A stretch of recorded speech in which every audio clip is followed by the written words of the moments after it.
Coming to you from a cozy little condo high atop Old 4th Ward, Atlanta. Welcome to The Ron Show on America One Radio. Here's your host, Ron Roberts. It is Monday. Let's dive right on in. We've got a lot to go into today. Of course, the seating of the jury in the Trump trial in New York City. I'm sorry, let me specify which Trump trial in New York City. The Stormy Daniels Trump trial in New York City, where he's in a lot of trouble, not only for paying off Stormy Daniels, $130,000 in hush money, but also trying to cover up with his business finances. And with the one, you might go, okay, maybe a misdemeanor. But with both, you're definitely looking at felony charges. And for a man that's running for president, again, that's going to be a problem. But I want to start here close at home because last week, the former president, under indictment, not only in this state, but in Florida and in New York and Washington as well, stopped by a Vine City Chick-fil-A. And if you were as fooled as many were, oh, look, Donald Trump just stopped in a Chick-fil-A and bought milkshakes and chicken, and look at all the African-American folks who support him, you got astroturfed. And that's okay. Don't feel bad about that, because so did Phil Kent, conservative pundit, who was on the Georgia Gang yesterday on Fox 5 WAGA. Listen to him. By the way, when he stopped off in Vine City at the Chick-fil-A, it was a predominantly African-American crowd that gave him a warm welcome and said, you know, we don't like Biden, we don't like inflation, we don't like open borders.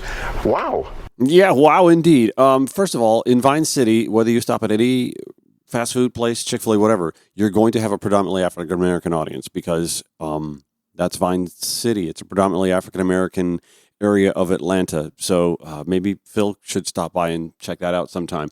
I'm going to read you a piece from an Associated Press article, however, that just kind of details. Actually, the AP article doesn't explicitly state how staged that event was, but it was staged. And so Matt Brown with the Associated Press reporting on this says that the campaign considered Wednesday's photo opportunity at Chick-fil-A a stop he made on the way to a fundraiser in Atlanta, Buckhead, Atlanta, a win that produced viral videos shared by his allies and widely discussed by his supporters and opponents alike. Listen to this quote. "People find it so hard to believe that there are young black people who would have loved the opportunity to meet Trump." That's Michaela Montgomery, a conservative activist and founder at Conserve the Culture, which recruits and educates college students and young alumni at Atlanta's historically black colleges and universities.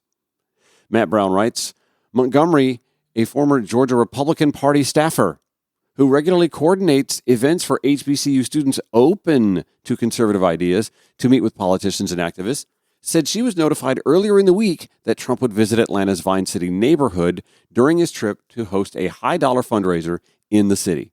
She notified a private group chat of students she uses to coordinate events and job opportunities about the president's visit. She received immediate interest in appearing alongside him from around a dozen students. Wow. Wow. Yeah, exactly. I want to take you to a conversation on the Clay Cane Show. Clay Cane is a journalist, an author, political commentator. He wrote the book, The Grift, The Downward Spiral of Black Republicans from the Party of Lincoln to the Cult of Trump. He had this conversation on his show last week along with Dr. Jason Johnson, a political scientist, commentator, writer. He's author of the book, Political Consultants and Campaigns, One Day to Sell. I'm also going to point out that Dr. Johnson is intrinsically tied to the HBCU community. He is an associate professor of communications and journalism at Morgan State University. Anyhow, let's listen in on Clay and Dr. Johnson's conversation on that on the Clay Cane Show last week. Chick-fil-A. Trump made an appearance at Chick-fil-A in Atlanta, Georgia. Mm-hmm.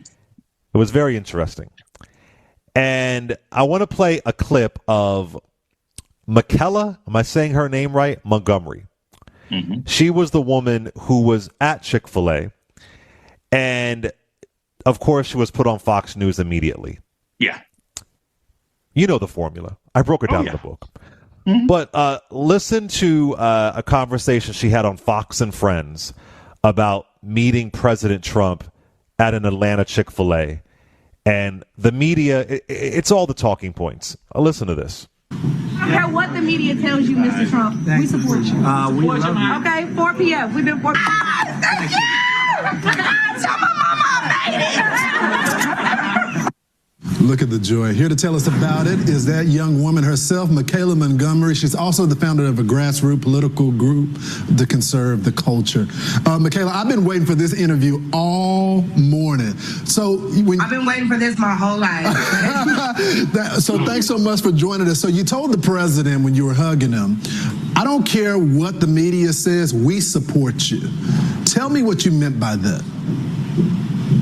I am so glad that is the first question you asked me. Mm-hmm. So, of course, in the excitement of everything, I wasn't able to really relay my message, but the general consensus or social media would have you thinking that if President Trump were to show up to the HBCU campuses or walk around the AUC community, that like some angry mob would form or a riot would ensue and that he would not be welcome. And clearly the sentiment in that room the other day was the complete opposite. You know, Michaela, and I appreciate that we were able to not only let him know that regardless of what social media says, you know, I know they're trying to make us think we're supposed to hate you, but we don't.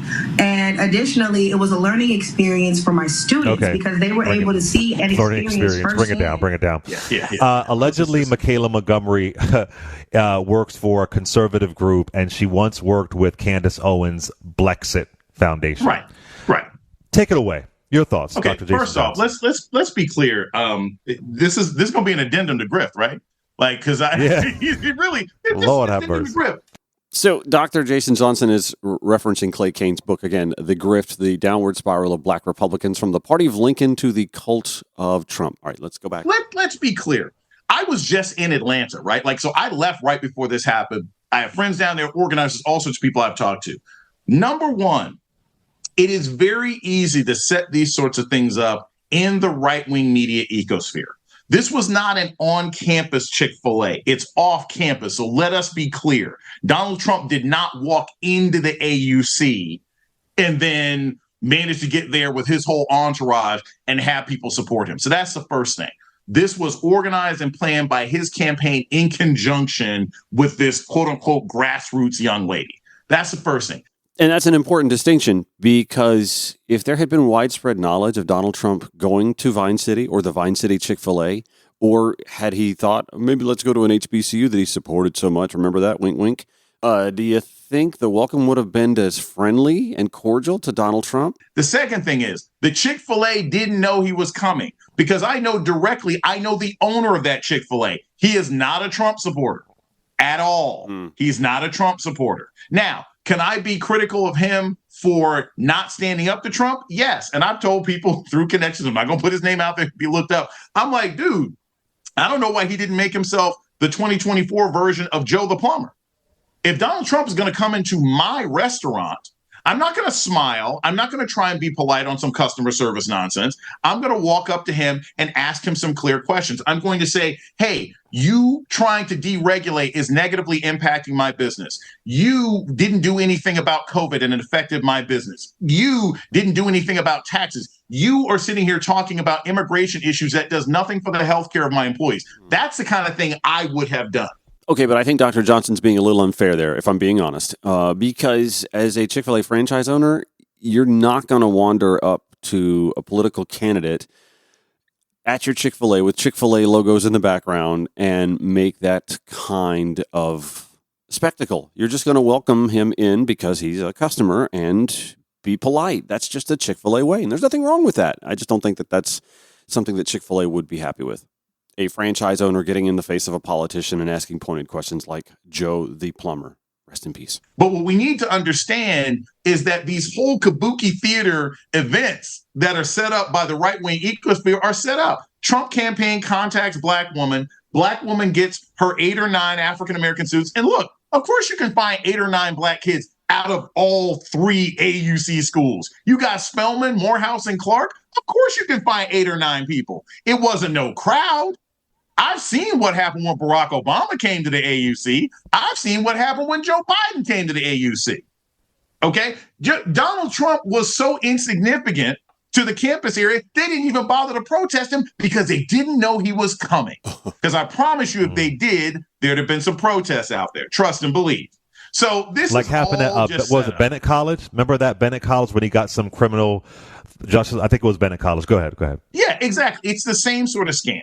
So let's not pretend that this woman, again, you can find all of these astroturf, grassroots organizers, et cetera, who want to run and hug Donald Trump. You can catch a store owner in a moment of weakness and having a big old brain fart and not saying anything. Like I said, I know the store owner is not a Trump supporter.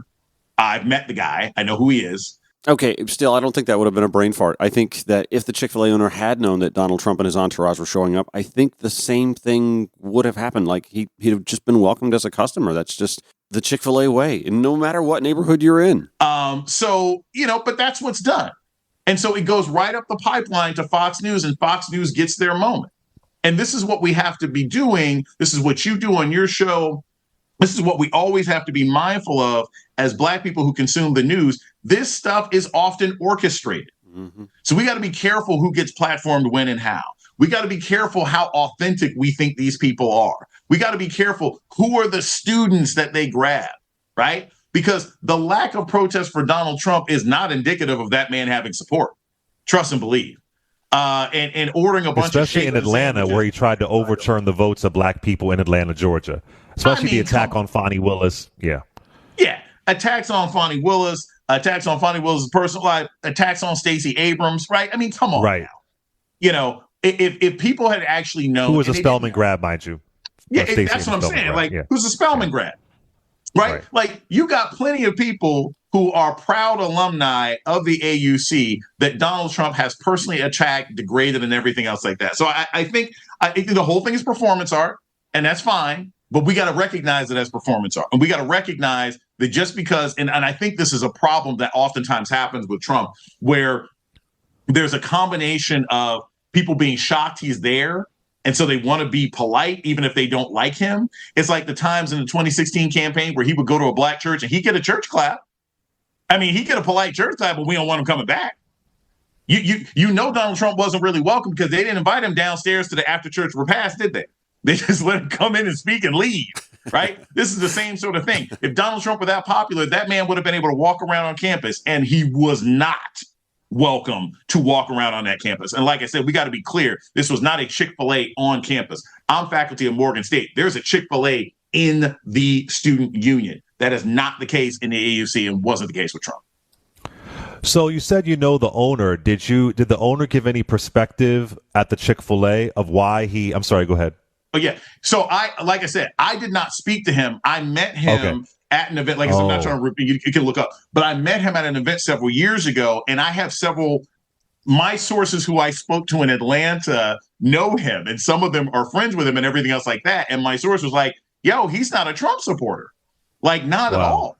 And so, and I was like, well, why didn't he say anything? And they're like, he didn't know it was coming.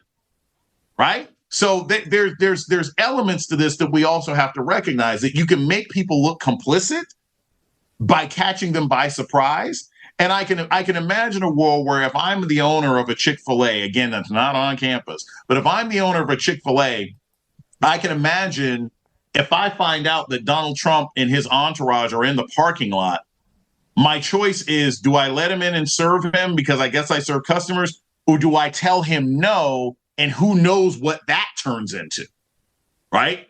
Like, there could be a legitimate concern that the backlash in telling him no could be more dangerous to my Chick-fil-A than letting this monster come in.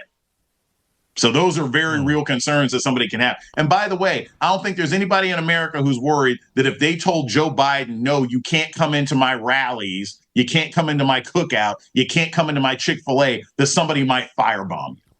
Exactly. I mean, that's real. I mean, look at the attack on Shay Moss and Ruby Freeman in Georgia. Exactly. In Georgia. Now, that's a valid point. But also, I feel for the girls, the kids who are behind the counter who, again, since the owner didn't know that Donald Trump was coming, obviously they couldn't have known either. They were all kind of caught in this situation that obviously they weren't trained for. And also shared on social media. Did they have to sign non-disclosure agreements for anybody to share their likeness or their image? And maybe the campaign did, but everybody else, ATL, Scoop, Georgia Followers, all the other folks who are using these videos, we're all walking around with these cameras on our phones that we can record video anytime and share to social media. We're not all stopping to have everybody in the background sign NDAs, are we? Those are the ones that I feel sorry for. And of course, their complicity, their being friendly, which is what they're trained to do by Chick-fil-A, is sort of drawn into the Trump ecosystem as well. Back after this. If you're sort of new to The Ron Show, I get it. Maybe you just stumbled onto the America One Radio app, AmericaOneRadio.com, and you're like, oh, okay, I'm kind of digging this. Or you catch us on demand at ProgressiveVoices.com. That's fine, too. Or you listened over the weekend to Progressive Voices on TuneIn, and you caught the weekend version of the show, and you're like, I got to catch this cat. All right, I totally appreciate that. And by the way, I'm a cat dad, so I can say, catch that cat. Here's what I would advise you to do, or ask you to do if you don't mind. Follow us to the show on your preferred social media platform. That would be at Ron Show ATL on Facebook, Twitter X platform, Instagram, Threads. I do not have a TikTok. I've got my own TikTok. I have a real estate TikTok. No, I don't have a real estate TikTok. I need to get a real estate TikTok because I am a local real estate agent, a residential realtor in the Atlanta, Georgia market. That would be rononthereal.com, by the way. No, anyway, yes, follow The Ron Show at Ron Show ATL on your preferred social media platform. You can even visit ronshowatl.com if you'd like. Catch past episodes on the podcast tab. Notice, by the way, there's also a donate tab. I'm just saying, like, if you'd like to buy me a coffee or, a lunch or something like that, just to say thanks and, help me continue the cause, man, I so would appreciate that. Speaking of lunch, last week we know that former President Donald Trump stopped by a Vine City Chick-fil-A to buy some chicken. That's literally how he said it. Milkshakes, 30 milkshakes and some chicken. Would that be nuggies? Would those be strips? Would that be a sandwich? Would you like that on a multigrain bun? Maybe a grilled chicken wrap? No, just some chicken.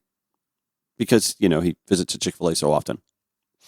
Anyway, going back to what I was saying about the AstroTurf Chick-fil-A moment in Vine City, that was, again, as we've laid out, staged. We had one conservative HBCU college student, Michaela Montgomery, who got on our group chat and managed to come up with, it was anywhere from 8 to 12 or so HBCU students who, whether they are or aren't conservative, or at least, I guess, open to the concept of conservatism. And, of course, we're going to show up to see Donald Trump. I mean, even if you're not conservative and you're like, hey, I'm going to give you an opportunity to be in the background and get a photo with former President Donald Trump. Do you know, I know some liberals who do that.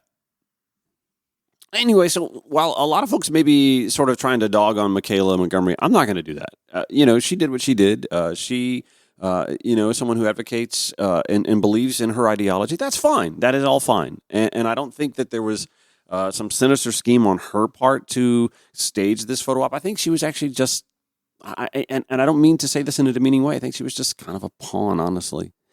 The folks that were really pawns, let's go back to those Chick-fil-A employees working behind the counter who were obviously caught off guard and had cameras and mobile devices in their faces while caught in this awkward moment, and who, by the way, handled themselves graciously so well. That was so well done. Like, if I'm the owner of that Chick-fil-A, I know Dr. Jason Brown wants to get onto him for not getting in Donald's face and asking pointed questions. Again, that's the Chick-fil-A way. You just don't do that. I think Dr.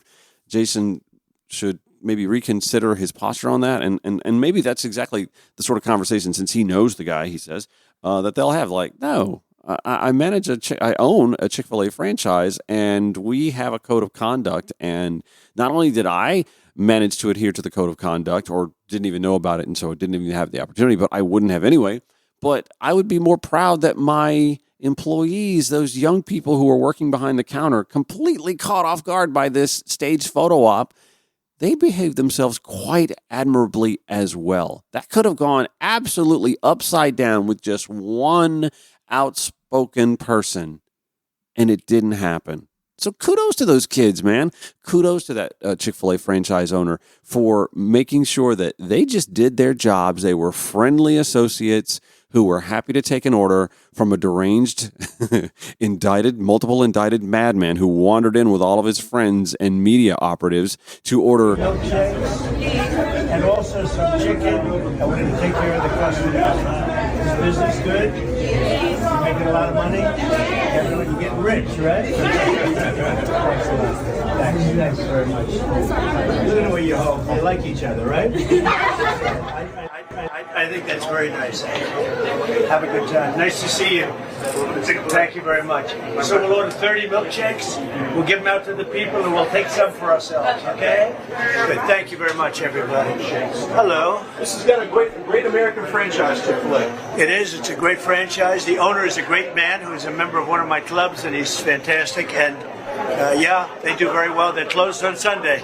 The Lord's Chicken. That's the Lord's Chicken. You're right. It's good chicken, too. Yeah, good to see you. Thank you very much. Thank you. Thank you. Yeah, man. I mean, I'm sorry. The more I watch these viral clips, the more I'm like just watching, marveling, honestly, at these employees at this Chick-fil-A in Vine City who are just sitting there with that smile on their, which they always have. Chick-fil-A employees, no matter what neighborhood, man. It doesn't matter if it's Vine City, if it's Bankhead, or if it's Buckhead, or it's Milton, or it's Alpharetta. Those kids just did exactly what they're trained to do. And even in a situation where they're not trained to handle. They're not trained to handle a presidential candidate, an indicted presidential candidate, stopping at their place to order 30 milkshakes and some chicken and to crack jokes and to say awkward things about two of the kids who might like each other. Weird. Anyway, mad props to the Vine City Chick-fil-A kids. Great job, kids. Broadcasting 5 days a week to make common sense common again. This is The Ron Show on America One Radio. As I do most Sundays, I spend a little time watching Fox 5 WAGA TV's The Georgia Gang. You heard me share a clip, Phil Kent, yesterday, marveling at the Vine City Chick-fil-A stop. Wow. However, they also wandered into the upcoming trial antics of the current lieutenant governor of the state of Georgia in the fake elector scandal. Let me let you listen to a little bit of that conversation. On to the 2020 election interference case, a special prosecutor has been assigned to look into whether Georgia Lieutenant Governor Burt Jones should face criminal charges. The Prosecuting Attorneys Council of Georgia announced this week that its executive director, Pete Scandalakis, will handle the matter. Fulton County District Attorney Fonnie Willis was barred, as you can recall, from prosecuting Jones because she had hosted a fundraiser for his Democratic opponent in the lieutenant governor's race. Kathy, your thoughts on Scandalakis and what could happen moving forward? Well, anything could happen moving forward. The fact that it's taken 2 years to actually get this process going and under Scandalakis, is of concern, about how serious he's taking it. But, he's also a serious prosecuting attorney, and I'm hopeful that he'll do his job and let us see justice in this. I think, the lieutenant governor, his actions deserve to be, brought before us and a judgment made. That he carried a letter that he was going to give to the vice president asking him to delay the electoral college vote is of serious concern, and we need to understand a little bit more about that. Let's also, by the way, understand why Pete Scandalakis wound up having to choose himself, and it's for the same reason that the Fulton County Prosecutor District Attorney's Office and Fonnie Willis wound up going with Nathan Wade. It was overpay and the fact that they could only offer so much money in the first place, and so Pete got caught up in the same rationale, essentially, for choosing himself, that Fonnie Willis' office stayed sort of in-house in the first place. I just find that ironic. Randy Travis from Fox 5 last week pointing that out. I'm told the other difficulty Scandalakis faced in finding a special prosecutor is by statute, he's only allowed to pay that person $58 an hour with no money set aside by the General Assembly for other staff or expenses. In fact, that money is so small, Courtney and Tom, that when Danny Porter was appointed special prosecutor for the Rayshard Brooks case, he didn't even want to fill out the paperwork. It wasn't worth it. Yeah. So he just did it for free. It's a lot of work. Who would want it? Right. Yeah. Doesn't look like he wanted to be the person, but it seems like he was left with no other choice. He was left with, he tried. I think he asked around, but it's a politically sensitive case, and it's really hard to find the finances to do a proper investigation. So it'll be interesting to see what money Scandalakis can access for expert witnesses, to bring in other witnesses, to hire staff perhaps to look into this case, because he has to start and do it just like Fonnie Willis did for the other 19 people she's indicted. Yeah. So let's also point this out. The very reason that Pete Scandalakis has had a hard time finding someone to prosecute this case other than himself is the fact that the pay is, only, this is sad, $58 an hour. Only $58 an hour? Only a 40-hour work week of $2,300? Only an annual salary of like $120,000? Oh, he'll have to cut back. He'll have to budget. I'm sorry. Listen, I'm not making light of the fact that, lawyers look at $58 an hour and go, ugh, that's hardly worth filling out the paperwork, as you heard in the story. Really? I'm sorry, $58 an hour is worth this person to fill. I will fill out paperwork for $58 an hour. Tell me that I'm going to make an average of $2,300 a week. Yes, I'll fill that paperwork. I do it for a lot less as a real estate agent, as a realtor. I fill out paperwork for a lot less. Full transparency, that was me talking about that last week. In fact, last Friday, my last segment of the show. I just found it sort of ironic that, well, I mean, listen, I get it. When you're an attorney and you're used to, 100 or more an hour? I don't know what the going rate is. I know it's a lot because only 2.5 years removed from divorce, and those monthly checks, those monthly payments, the invoices came in fast and heavy. Anyway, back to more of the Georgia Gang conversation on this very case. Phil, the fact that this has taken so long, does this help or hurt the lieutenant governor, do you think? Well, I think it helps him. Number one, it never should have been brought to begin with. As you point out, Fani Willis was conflicted already and was removed, rightly so. It should have been dropped then. I think that Pete Skandalakis, with the Prosecuting Attorneys Council, did the right thing in waiting. You have to see how the Fani Willis prosecution turned out and what Judge McAfee would do. And so I don't have a problem with the delay. I think it still should be dropped now. Sending a letter to delay the electoral vote for a few hours is not overturning an election. That's what I always get mad about when I see the mainstream media always overturning the election. No, it was questioning and perhaps a delay. You may not like the delay, but that's what it was. Alicia? I guess we're going to call this pivoting then. These are 19 people a part of a conspiracy. I read the indictment, I hope all of you have, where it clearly states all of the phone calls, all of the coordinated efforts.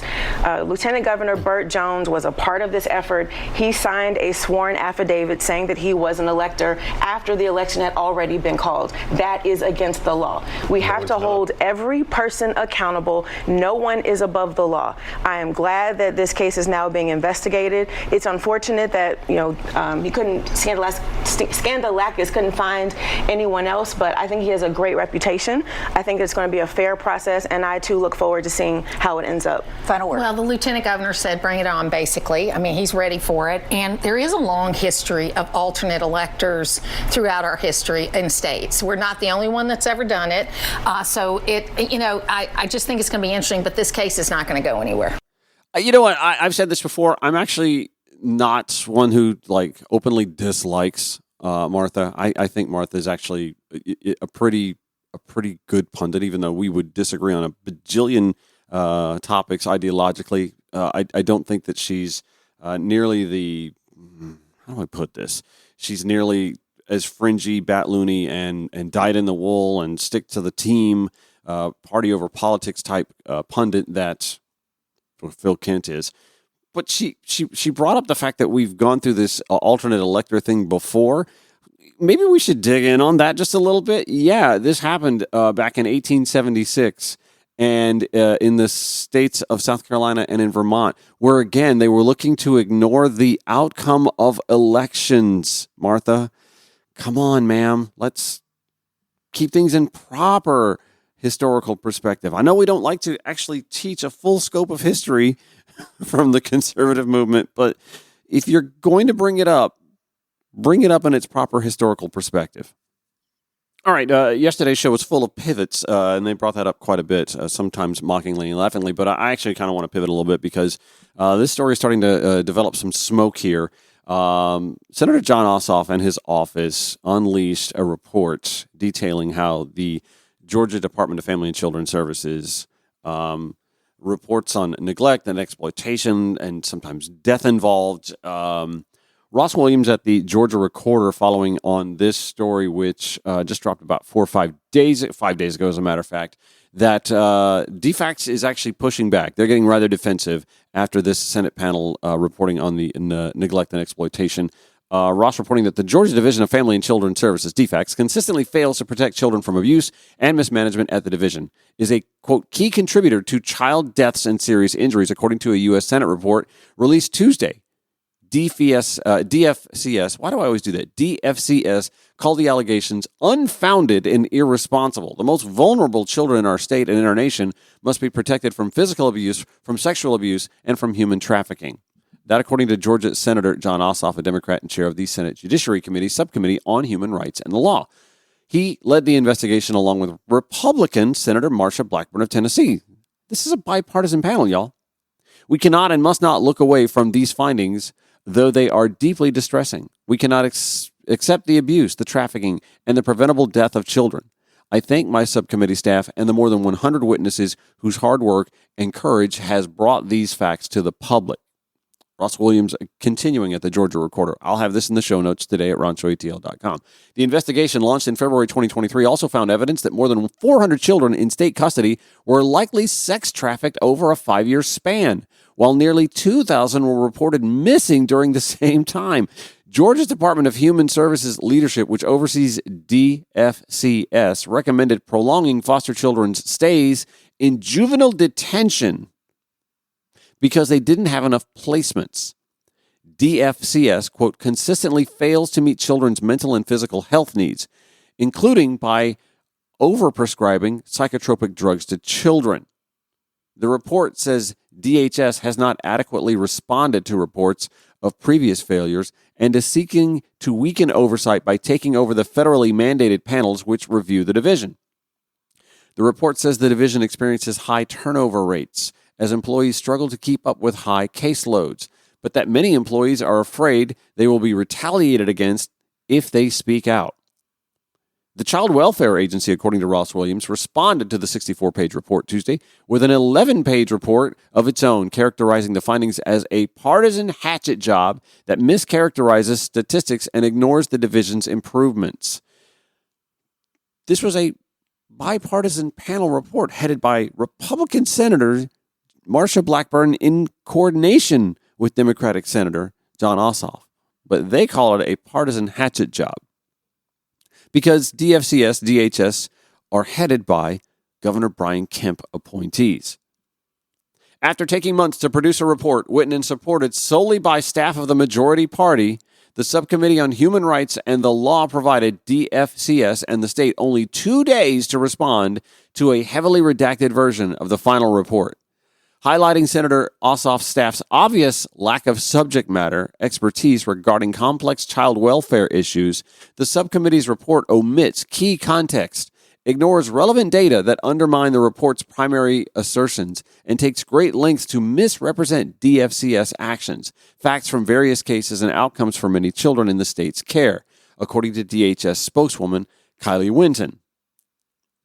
The DFCS response includes data in which the Georgia agency outperforms the national average, including the rate at which children are the subject of a second credible report of maltreatment in a year, the rate of reported maltreatment for children under court jurisdiction, and the rate at which children in foster care experience moves in their placement. Again, I'm reading from Ross Williams reporting in the Georgia Recorder. Not included in the subcommittee's report are DFCS's improvements in addressing the issue of hoteling, strengthening rigorous safeguards for the children in our care, and streamlining service delivery, the statement continues. Our staff and leadership take our responsibility to Georgia's at-risk youth with the utmost seriousness and will continue to identify and implement solutions that better serve those in our care. We encourage Senator Ossoff, they leave Marsha Blackburn out of this, you notice.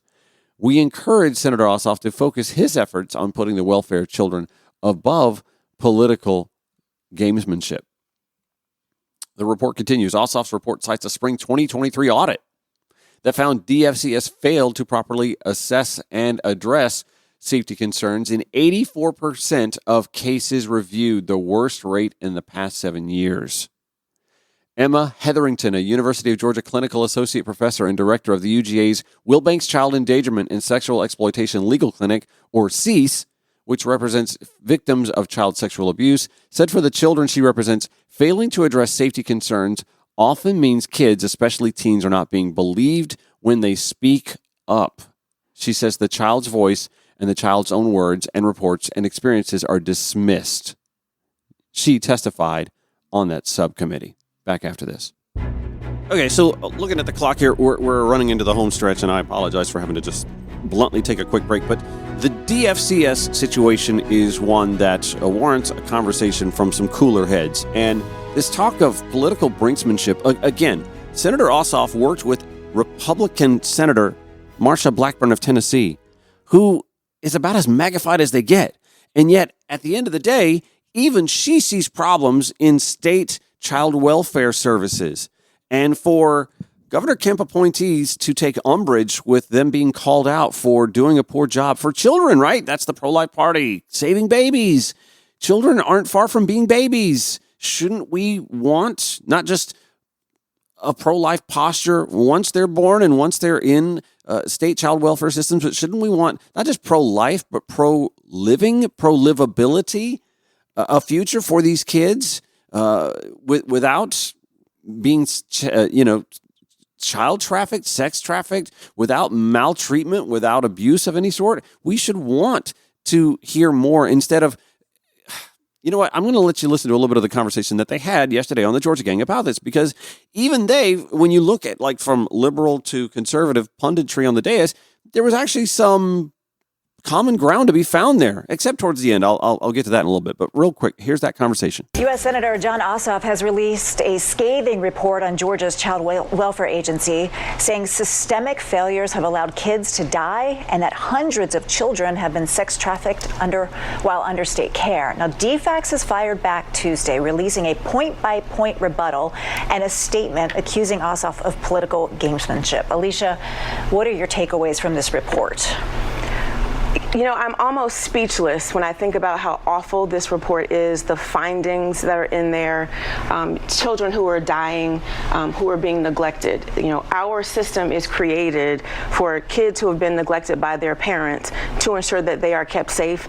And this report and the work that's happening is showing that we as a state are neglecting those children too. Now, let me say, yes, there is good work happening at DFACS. People are trying hard. There are changes that are being made. However, when children are dying, we've seen on the news several times in the last few months where reports were made, DFACS didn't do their due diligence. 3 days, 5 months later, depending on the case, the child is dead.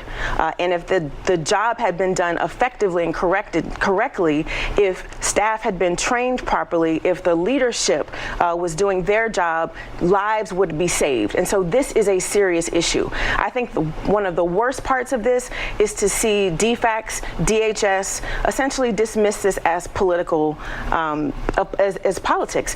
That's disgusting. I have not seen yet where they have taken responsibility for the mishaps, for the mismanagement. Well, let me say, because this is a complicated, messy situation, right? It's just, it's very difficult dealing with kids like this. And I mean, the hoteling issue was a major issue in Georgia. And Candace Brose took that on, head on, and got these kids out of the hotels. So they're not having to be watched 24/7 in hotels. Got them into foster families or group homes. Yes, and I count that as one of the things that have been improved. I appreciate that. Again, but when we're talking about this report that comes out and they have an opportunity to address it in the media, your response should not be, oh, this is political grandstanding. What it should be is, you're right, we have some very serious issues. We take this seriously. Here are the things that we fix, but we know we are wrong and we have got to address this to save lives. That's not the tone of this department, and that is unacceptable. And I'd like to see some Republicans and Democrats stand up and say, we have to do what's best for children. Well, maybe not wrong, but like, we're all in this together. Agreed. Well, right? That's right. And you know, Senator Blackburn was with Ossoff on this. No, I think the timing was bad. Ossoff controlled the timing to jab at Republicans. Commissioner Brose that we're talking about, was appointed by Governor Kemp. But yes, we don't like it when children are dying. That goes without saying. It should go without saying. And there are some terrible things in the report. And yes, it is an oversight committee. And yes, they have a job to do. But I don't like especially what the Atlanta Journal-Constitution has done. they mainly had all of the negatives, and there was very little about Commissioner Brose and what good things are happening. It's a bureaucracy. I don't disagree that some things are falling through the cracks, but I think that since she's been commissioner, we've had a lot more reform going on. And Kathy, tell me like a state. I mean, I wish this report was about all the other 49 states, because this is only about Georgia. Tell me a state that gets this right all the time. There isn't one. Well, I don't know. There might be one, but I don't know what it is. I'll have to come back next week and say it. But my concern is some of these problems are as a result of public policy decisions, right? We have a governor whose leadership involves giving back tax dollars as quickly as he can, while we have, agencies like DFACS or our prison system that are kind of starving on the vine. Some problems can get fixed just because you put more money to them. And I think this is one of those cases. If people are underpaid, if they don't have the tools they need to take care of kids or track kids, then, you're going to be putting a Band-Aid on a terrible wound. They're state employees, so they have been getting increases along with the money that the state has been allocating for that. And I do think that I think your approach is a good one, talking about how we can talk about what's good and what isn't good. But one of the points that stuck out to me is that what they said in response was that they used a lot of their own reports, but they came to different conclusions than the Ossoff report did. And I think it's fair to look at both of those and find out. What about the ombudsman report? They had one too, and they rejected that one as well. Look, and can I ask one question though? I'm curious how you all think about the fact that there was a citizens review panel that was appointed by outside people, and now some of the changes that they're making is that DFACS themselves or DHS will be appointing a citizens review panel. Does that seem like a fair process that's going to be transparent? Well, I hope it's going to be transparent. Yeah. You can't police yourselves. A fox can't guard the hen house. Yes, that's what I have to say. But I just said you have an oversight There's committee. There's a lot of work to be done here, though, and they need to work together. They will not allow themselves to be held accountable. I don't have a problem with Senator Ossoff doing the oversight. I don't have a problem with that. Where it does look like gamesmanship, though, is that there really has been not much working together on this. It's been more Senator Ossoff doing his thing and. See, here I am in this weird situation where I agree with Phil Kent, and I'm looking at Martha, and I'm going, Martha, ma'am, she's acting like this is some sort of partisan witch hunt for a Democratic senator of the state to target a state's division of government just for political brinksmanship. He had the receipts. There are statistics. There's data that bears out that this is something that needs to be addressed. And why would you think, again, when he partnered with Senator Marsha Blackburn of Tennessee, who is as magnified as more magnified than Martha will ever be? Why do you think of this as just political brinksmanship when there are verifiable cases of neglect, abuse, exploitation, even death? Why, Martha, would you want to turn this into something political when there are young lives and futures on the line? Ma'am, I'm disappointed. All right, before we go, I think I want to point out that a movie largely shot in and around Metro Atlanta, the movie Civil War, the one that I think I played the trailer to it when the trailer was released. I was like, "Ooh, wow! I think I got to see this." I can't believe that I actually did not have time this weekend to go see this movie. A friend of mine did and said, it's a lot less about like the premise of a civil war, which, by the way, kind of just hits a little too close to home, and it has more to do with the backstory and the photojournalism involved in the story. For those who don't know, this story is sort of set not all that far into the future. They call it a dystopian thriller. Rodney Ho at the AJC starting off by pointing out that it is a dystopian thriller, pulling in $25.7 million in its opening weekend based on box office estimates, tops for all movies. Congrats to them and A24 on that. But this is set not all that far in the future, where the nation, of course, as it is now, deeply, steeply divided, tailspins into a bit of a warlike skirmish and disagreement between states on electoral outcomes. I mean, this seems like fiction, but does it really?